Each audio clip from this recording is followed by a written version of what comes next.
After scraping the bottom of the barrel of value from my Disney Plus subscription, I decided to watch Beauty and the Beast. Yeah, I don't know what you're thinking. Oh no, it's another white middle-aged man that's going to be getting his privileged nips in a twist over a Disney princess film that he's obviously not the target demographic for and is about 7 years too late. Well, you couldn't be more wrong. Well, not about me being a white middle-aged man that has privileged nips. I actually didn't mind this film as much as the unwashed masses. In fact, I think that this version has more emotional beats that add to the love story's meat, compared to the cartoon that kind of lacks these beats, implying that Belle's more interested in the Beast's meat. What is annoying about this film is how everyone thinks it's such a romantic story about a guy who traps a woman against her will and forces her to fall in love with him, and he gets away with it because he's a prince. Whereas when I abduct a woman and force her to love me, apparently that's a crime. But you know what? 2017 was a different year. Things were different back then. But what the film can't be excused for is what they did to my boy Matthew Crawley, aka Dan Stevens. You know, the guy that plays the Beast and the Prince. Just the Prince. I don't think he has a name. I don't think they even bothered to come up with it. Yeah, I don't think he has a name. I think he's just the Prince. It just goes to show. If you're a prince, if you have wealth, if you have an estate, titles, you can pull any woman you want. Hey, don't get mad at me. This is Disney telling you this. Get mad at them for their misogynistic views.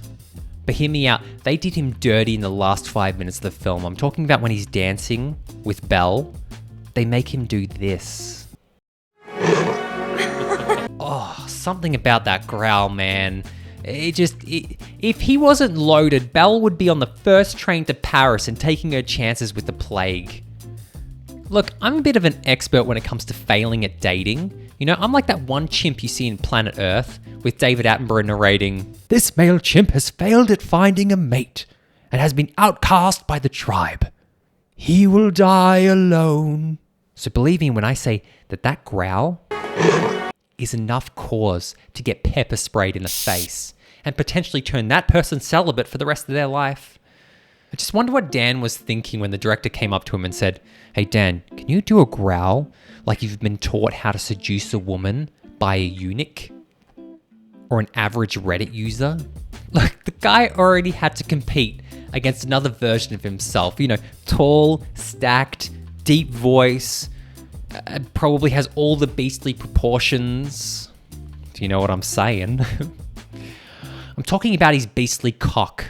And I honestly think that is why the world, for some reason, collectively decided that they would rather bang the Beast version of Dan Stevens than Dan Stevens himself, which is a little bit weird for people to be publishing and talking about. To be honest, he is a real person. Like, could you imagine if Dan Stevens was on the Googles typing in Dan Stevens and the first thing that was showing up were articles posted by people and reams of Twitter posts talking about how they'd rather bone the Beast version of you than the version of you that is covered in fur and has horns. I mean, that's gotta take a hit to your self-esteem. On the other hand, I kind of get it. He does look like Trey Parker in a wig. You know what? Maybe I'm being too harsh. Maybe I could do with a beastly makeover. Hey, hey, how's it going? I'm looking pretty hot, aren't I? Yeah, I could get used to this. And it's technology. It's motion capture technology. Screen.